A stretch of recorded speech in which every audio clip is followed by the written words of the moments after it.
Good morning. This gonna be about, I guess, Amazon and BEZOS? Let's see. Fuck. Woo! Woo woo woo! So hello and welcome back to the next episode of the Self-Development with Tactics podcast. And this is actually the first thing that I'm doing today. Actually making the episode and recording it. That's, incredibly early. But I want to be as fast as yesterday because actually today I actually didn't get up too late. I think it was 10 o'clock. So basically, normally I would have been awake for 5 hours then, which is then a lot. In 5 hours you can definitely do just a lot of things. Which is one of the reasons why I do quite not like to just get up so late. It kind of feels for me so unproductive. And so therefore, I'm just trying to be as productive as I can so that I do not feel bad. Because this is actually truly something that I feel bad about when I do, I'm not productive all the time. I do have to be productive all the time or I'm just really gonna not feel good. Which is also something, sometimes that's pretty fucked up, to be honest. If you're really just, in your train and you've had an 11 hours of school day, and then you feel like, you have to do something, and then you start doing something, and sometimes it actually comes to the point that, you do something that's quite unnecessary, and then you practically are wasting time only for the sake of feeling productive. Something you should not do, I guess. But yeah. Let's see where I have stopped, or we have stopped actually, because we, can't see it.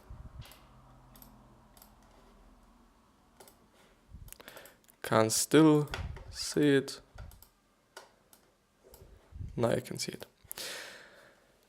Because yesterday, which was the last episode where I've recorded this one, because I'm actually doing now 2 episodes a day because I have my vacation and so on, which is great.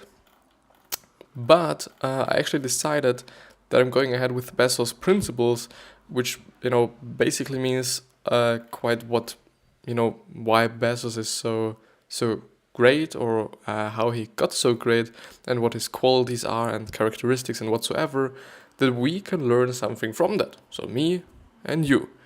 Because I don't know shit. Which was actually something that I realized yesterday. Because yesterday I was just watching a little bit of, Gary Vee videos, as quite always when I'm doing something, whether it's working, whether it's just being outside. I just really like to have positive voices in my head, in my ears, quite all the time. And I totally just, notice the difference when I'm not doing this to when I'm doing this. And so therefore, I just really have to point out way more that I do not know that much, because it somehow can feel a little bit cynical for, especially older people, whether it be 50 or in the mid-30s, when an 18-year-old guy just tells them something on Instagram what they should do. So therefore, just, pointing out, okay, I've got this from this person, or I've heard this in this podcast, or I've read this on this article, might be a great thing, and might also just, move people, even more to do something that they've read on your Instagram post or in your article and whatsoever. Because then they know, okay, it's not from that dude. They know, okay, that's from a man that's actually achieved something. So yeah, because I just went through a little bit of this to actually see if it's long, if it is enough. Therefore, oh my god. BEZOS principles. Where is it? There. BEZOS principles. The customer obsession is the first point, which is totally true. He is obsessed with his customers, or obsessed actually, which is great at my point of view, because you can totally notice this. The last time where I've actually noticed this was yesterday, because yesterday I checked my bank account and I've seen if everything is okay and what the money is doing and so on. And then I've noticed, okay, somebody stole, quote unquote, stole great euros of mine. And then I've seen, okay, it was Amazon and Amazon Prime, because I have forgotten to actually cancel the subscription of Amazon Prime, because I once did it kind of accidentally, because I thought I need to buy some new headphones, because I thought like, my old ones were broken. The funny thing then was that, on my way home, just, where I was going home, or when I was going home, I actually thought like, I'm gonna use the headphones anyway, because I want to have some positive voices in my head or in my ears. And then I noticed, fuck, they work. And I just before in school I actually bought the new ones, and and then for the free shipping, because they were somehow not able to get free shipped, I actually took Amazon Prime with it, so that I get the free shipping. And then I had to cancel it yesterday, and I actually got my €8, or actually also dollars, back, which is totally great. You get your money just back. Very, very great. And and I do think, you can also just, send back all the packages and all the products you got from Amazon. So I think it's incredibly good what they do in terms of their customers and how they deal with the customers. Actually, should I? Yeah, this should be a little bit nicer, isn't it? Even though, yeah, it is way nicer. Even though it is pretty close to the border, and as you know me, I hate this. And which is actually one of the things why I do not like to go through the paulminus.com website on my phone, because it is so fucking narrow to the fucking border of my phone, or to just the phone like a frame, and which is incredibly disturbing. Incredibly, if you do not have enough space so that you can actually quote unquote breathe. Yeah. Then, right now speaks the designer in me. But the second one is, or something that's kind of below the first point, customer obsession, is leaders start with the customer and work backwards. They work vigorously to earn and keep customer trust. Although leaders pay attention to competitors, they obsess over customers. Actually, something I do think I've been gone through in a rework summary, where there was quite, telling me about, or telling you about, actually not being too quote unquote obsessed with your competitors.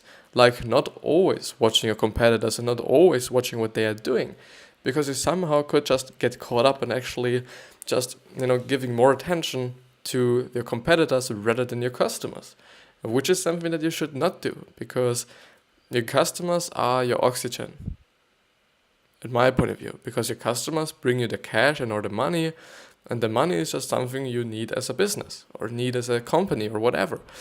So therefore you just need your customers, and you just have to take care of your customers, and you have to make a product that your customers like. Whether you like it or not just doesn't matter. The thing is, your customers have to like it. In my point of view, I've read it just really, really often. I've read it just so incredibly often that it's just in my mind. And the problem there is to somehow just kind of explain the first point that I was making in the whole video, which was that I actually have to point out more that this information is not particularly from me. I do believe in the things that I'm reading and I'm saying. So therefore it's difficult. Even though I haven't had a company, or even though I haven't had a product or whatsoever, I quite know, okay, if you take care of your customers, then your business is great. Because it's, for me, it just makes sense. But yeah. So he's definitely obsessed with his customers.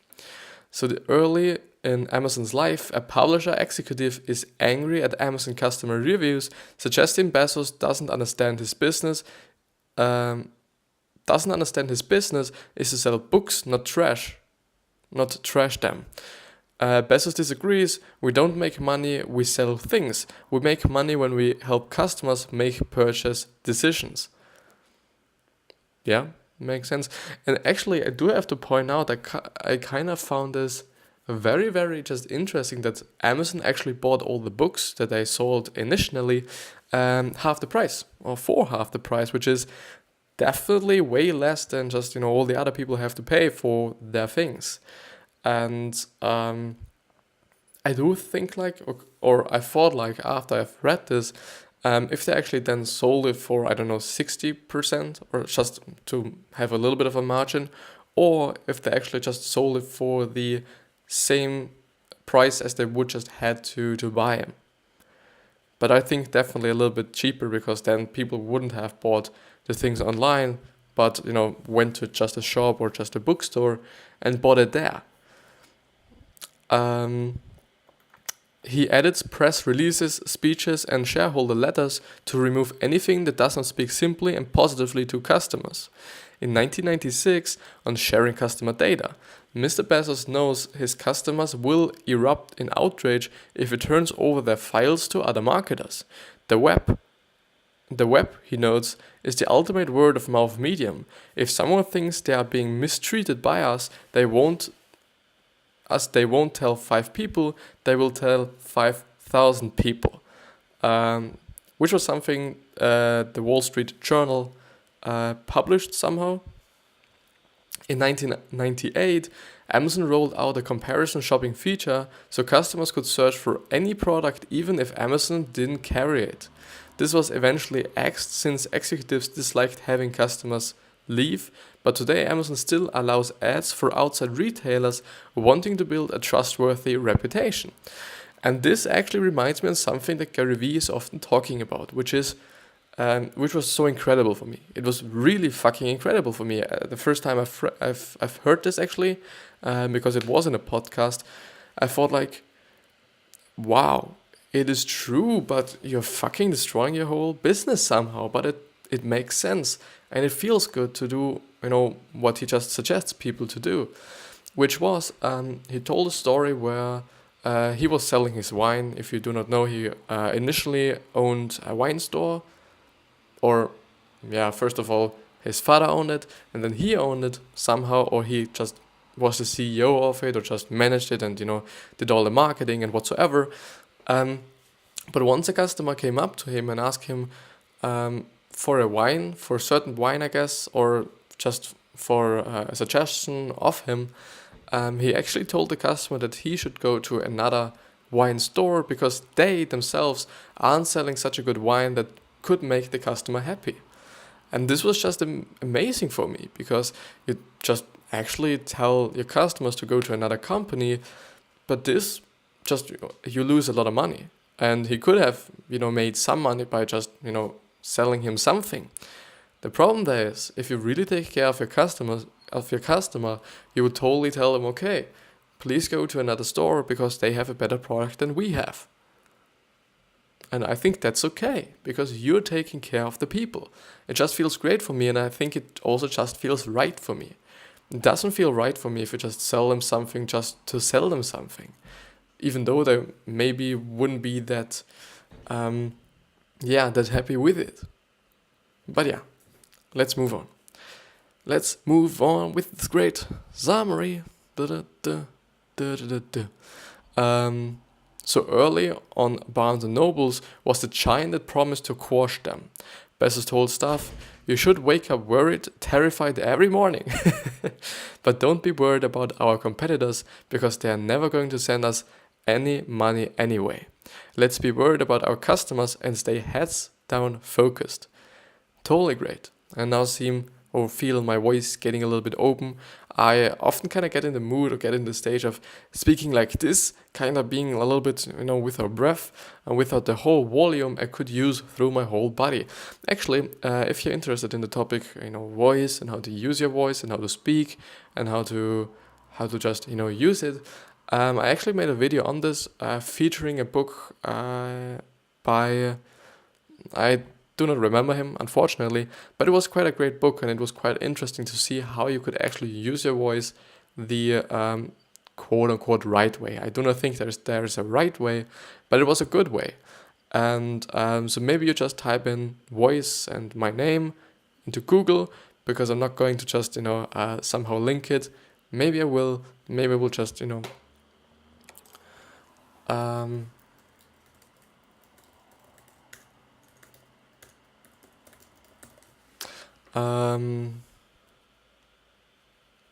The first thing is how to pursue people using a system and mainly your voice, which was actually not what I was thinking about.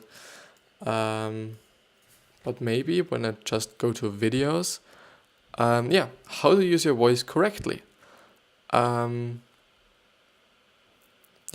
This should be it.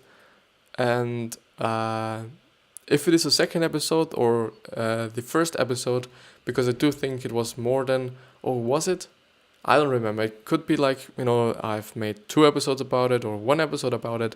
And then it should be the, not the next episode, but the episode after the next episode on my channel after this certain video, or the same exact thing before it.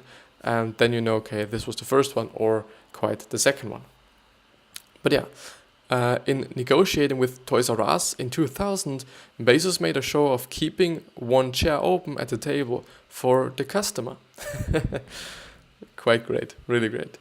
So new product ideas need to be written in the form of a mock press release, starting with what the customer would see and working backwards, which is basically the thing that I often hear also in terms of, actually Gary Vee telling me this, which is it re-engineering?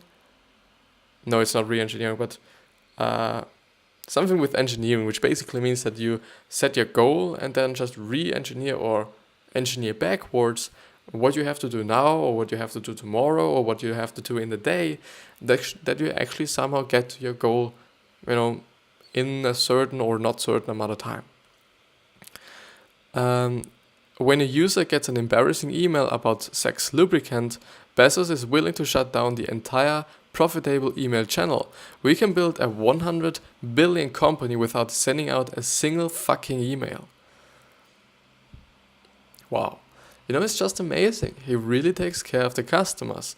And I think he still does it. And I think you still can feel it. And this is also incredible. It is such a big company with so many employees and so many customers that you totally still feel, okay, he cares about the customers. And he cares about what they say, how they feel and whatsoever.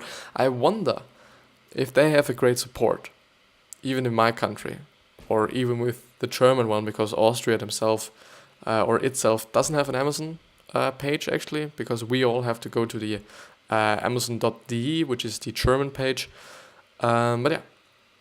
It uses its massive power to cut better deals with suppliers, hurting their businesses, but in the belief that low prices make products more affordable to Americans.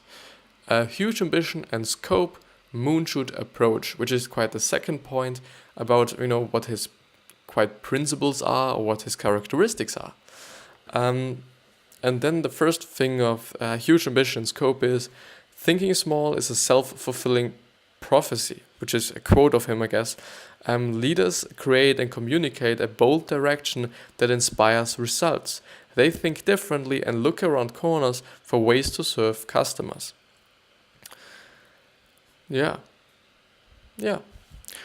From what the fuck? Initiation, BEZOS imagined an everything store where the entire Earth's catalog was accessible to anyone. It's not still there, I guess, but it will be. Yesterday I actually talked about them selling trips, like, vacation trips and whatsoever. I think it really doesn't take a long time until they actually sell these things. And actually boats and, planes and whatsoever. I guess this all will come. And I'm totally just really interested in what he's going to do, because he's into just voice, and voice seems to be the future. I don't know. I only hear Gary, all the time talking about this. But I don't know if voice is really the future or not. I don't know this shit. So when hiring Walmart distribution executive Jimmy Wright in 1998, BEZOS wanted a distribution system 10 times larger than it currently was, not just in the US but also the UK and Germany, and a system that will handle everything but an aircraft carrier. Wow. In the toy season in 1999, Bezos insists on spending 120 million to stock every toy imaginable. They eventually end with a lot of surplus inventory.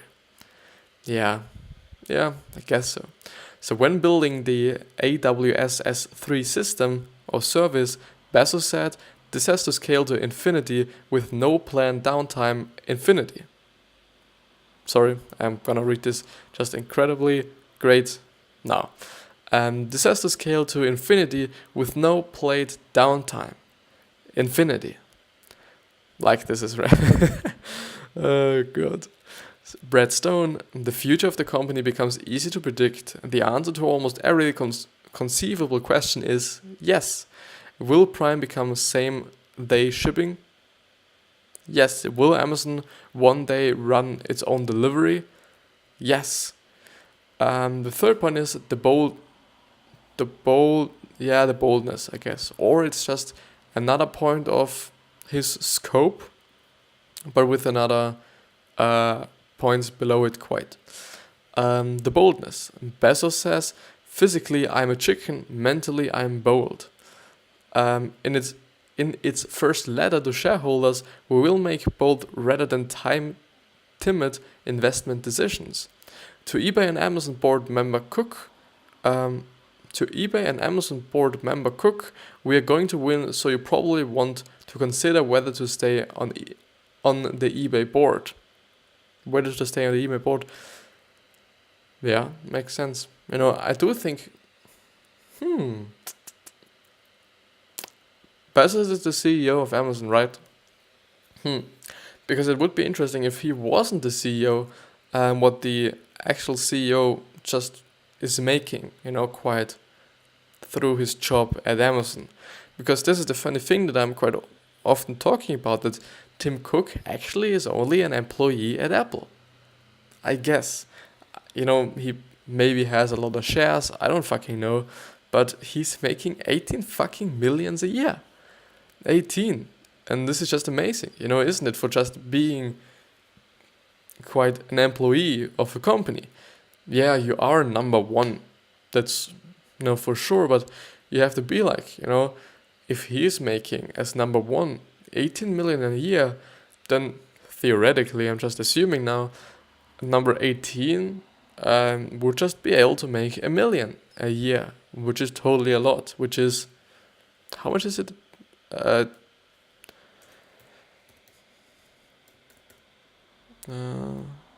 Is this right?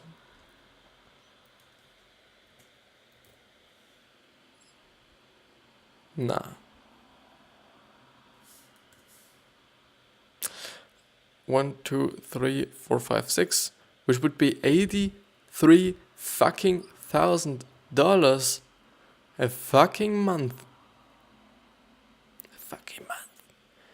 What is he doing? What the fucking hell? 18 million. Is he making 1.5 million a month? What the fuck? What the fucking hell? Just imagine making 1.5 million a month. I do not know if he's actually getting, this paid, or if he has a lot of shares, or if he gets equity in the company, whatsoever. But it is still a lot. Whether he gets it as cash somehow, or as he just gets it as shares, or whatsoever. Breaking away from tradition, innovation. Leaders expect and require innovation and invention from their teams and always find ways to simplify.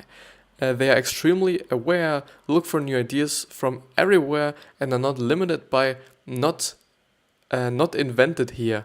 As we do new things, we accept that we may be misunderstood for long periods of time. Pensions for doing things as they always have been done, without reasoning from first principles, are rejected. People who insist on this don't last long. I always hated this. I really always hated this. Sorry for actually not showing you this. There it is. I really always hated it. I cannot tell you how much I actually hated this.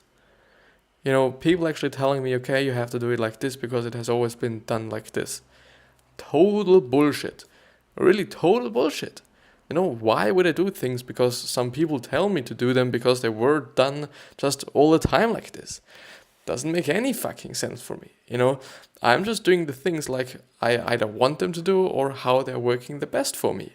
Why would I do some things that aren't just working out for me in this some kind of way, but still just, do the exact same thing in a just, why wouldn't I do it in my way if it is just working fine for me? I've never quite understood this, but I can't actually give you an example where this happened to me, but I often do things somehow in another way than it should be done because I feel like, this is working better for me. So why should I just do it in this way or that way or whatsoever if I could do this in my way? But yeah, sometimes you cannot do anything against this because maybe you do also have not the quite. I quite remember an example, I think, which was basically. We in school, because we are a graphic design school and we also have to just go through analog printing techniques, which would be with copper. You basically just, how should I actually explain this? You actually just somehow, you do not scratch the copper, but you actually take pieces out of it. Do you? Or do you actually?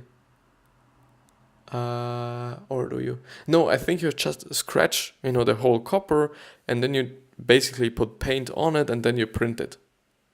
Somehow. And then other techniques like, I don't know, with wood, or with some kind of a plastic, and all these things, and with what is it called?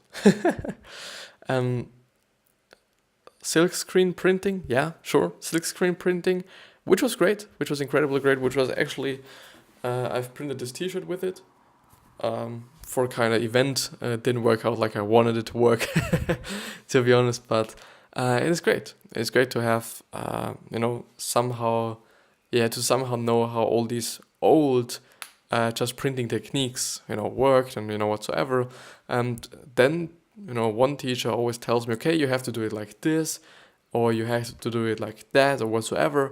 And I always kind of feel like, I just want to do it my way. Can't I do this? And the problem there is, even though I'm thinking like, I want to do this my way, quote unquote my way, I don't have any experience in this space. So maybe what she's saying is just, how it worked for her, or how it just worked for a lot of people. I don't know. Because I do not have as much experience as she has. And this is then another problem. If you are in a space that you're not quite knowledgeable in, and then you just make decisions or just make assumptions, dangerous. In 1997, BEZOS wanted to conduct annual reviews of advertising agencies to make them compete for Amazon's business. A marketing executive explained the industry didn't work that way, and he didn't last long. And BEZOS called Amazon the Unstore. Unbounded by traditional retail rules, it had limitless shelf space, personalization for every customer, allowed negative reviews, placed used products right next to new ones, and so on. Amazon considered minimum advertised price (MAP) to be a relic of old business.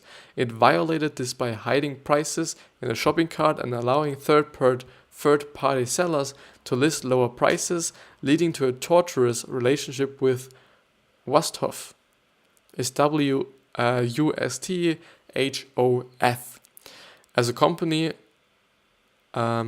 As a company grows larger, it starts viewing its own internal practices as tradition.